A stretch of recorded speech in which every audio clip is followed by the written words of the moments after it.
Selamat berjumpa kembali bersama saya dalam acara di Mimbar Serambi Religius. Saudari-saudara umat Allah yang terkasih, kini kita memasuki hari Minggu biasa yang kedua pada hari Minggu tanggal 17 Januari 2021. Bacaan-bacaan yang akan kita renungkan pada kesempatan ini diambil dari bacaan pertama, diambil dari kitab pertama Samuel bab 3 ayat 3b sampai dengan bab 10 ayat yang ke-19. Bersabdalah ya Tuhan, hamba-Mu mendengarkan. Kitab pertama Samuel menggambarkan bagaimana Samuel dalam keadaan serba merenung dan dalam keadaan tertidur dia mendengar suara yang berseru, Samuel, Samuel. Dan dalam keadaan yang tidak tahu dari mana sumber suara itu, Samuel menjawab, bersabdalah ya Tuhan, hamba-Mu mendengarkan. Samuel makin bertambah besar dan Tuhan menyertai dia. Tidak ada satupun dari firman Tuhan itu yang dibiarkannya gugur. Apakah kita semua yang adalah merupakan Samuel hari-hari memasang kuping untuk mendengarkan suara Tuhan yang memanggil nama kita, dan Allah siap mengaruniakan rejeki dan harapan bagi kita semua. Apakah kita siap atau belum? Bacaan kedua diambil dari surat pertama Rasul Paulus kepada jemaat di Korintus bab 6 ayat 13c sampai dengan ayat 15, dilanjutkan dengan ayat 17 sampai dengan ayat 20. Tubuhmu adalah anggota Kristus. Oleh karena itu, saudara-saudari umat Allah yang terkasih, mengingat tubuh kita adalah anggota tubuh Kristus, maka pergunakanlah tubuhmu secara bertanggung jawab. Bacaan Injil diambil dari Injil Yohanes bab 1 ayat 35 sampai dengan 42.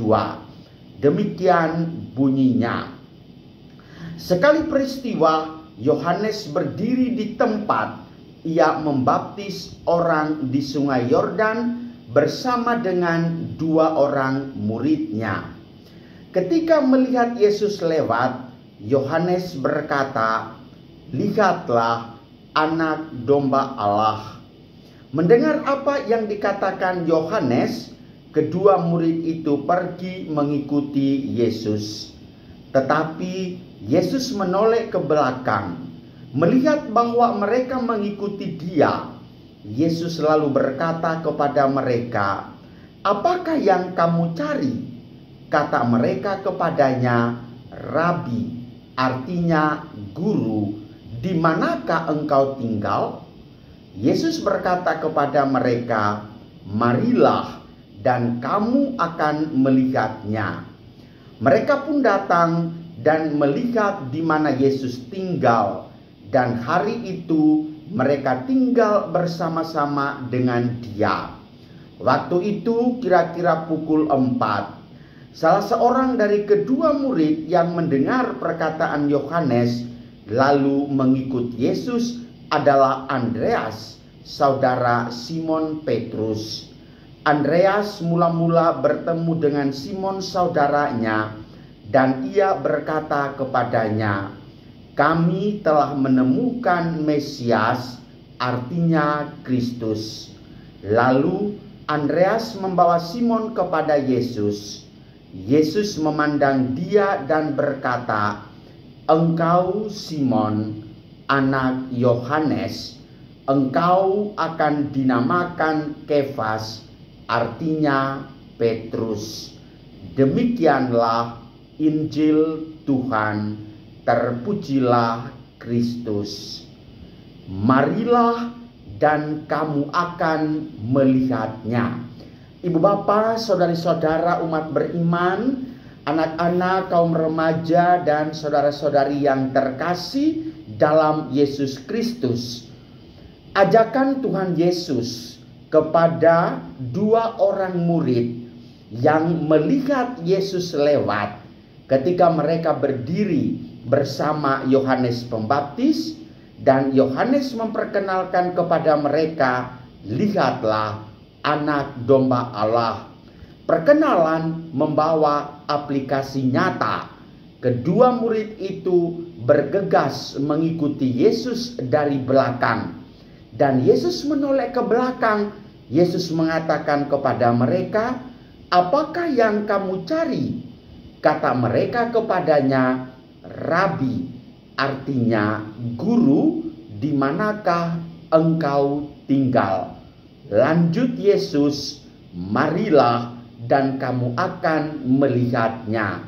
Saudari-saudara umat Allah yang terkasih, belakangan ini kita masih saja dihantui macam-macam bencana. Bencana jatuhnya pesawat Sriwijaya Air, bencana gempa di Mamuju, Sulawesi Barat, bencana angin puting beliung, hujan yang mengakibatkan banjir, banyak rumah roboh, kendaraan-kendaraan juga ikut terbawa banjir, dan seterusnya. Melihat peristiwa-peristiwa seperti ini, kita sebagai orang beriman, apakah kita sampai kepada persoalannya adalah, mari kamu akan melihatnya atau tidak? Apakah peristiwa-peristiwa itu oleh Tuhan Allah menjadikan semangat baru bagi kita untuk melihat bahwa di balik kejadian itu ada rencana Tuhan yang indah? Sikap pasrah dan percaya kepada Tuhan adalah panggilan iman kita. Maka saya tertarik dengan salah seorang staf direktur pesawat salah satu airline pernah menulis dalam sebuah artikel, dan disampaikannya itu melalui majalah dalam sebuah pesawat. Saya pribadi ketika dalam penerbangan saya membacanya itu, beliau mengatakan bahwa orang yang beriman adalah orang yang cenderung naik pesawat. Wah, judulnya menggoda dong. Saya penasaran, saya baca dari alinea pertama sampai dengan alinea terakhir. Dan sang penulis ini mengatakan, bayangkan saja ketika Anda masuk ke dalam pesawat, Anda memeramkan matamu, lalu berdoa di dalam hatimu, atau saja berdoa menurut agama dan kepercayaan, barangkali dipandu oleh pramugari atau pramugara. Karena memang di setiap penerbangan ada teks doa berdasarkan agama masing-masing. Disitulah kita pasrah, kita percaya, kita berada di dalam ketinggian. Kita tidak tahu apa yang terjadi. Kalau seandainya sekali jatuh, ya pasti kita lewat. Demikian juga gempa bumi. Peristiwanya tanpa ada pengumuman bahwa saudara akan ada gempa bumi, tidak ada.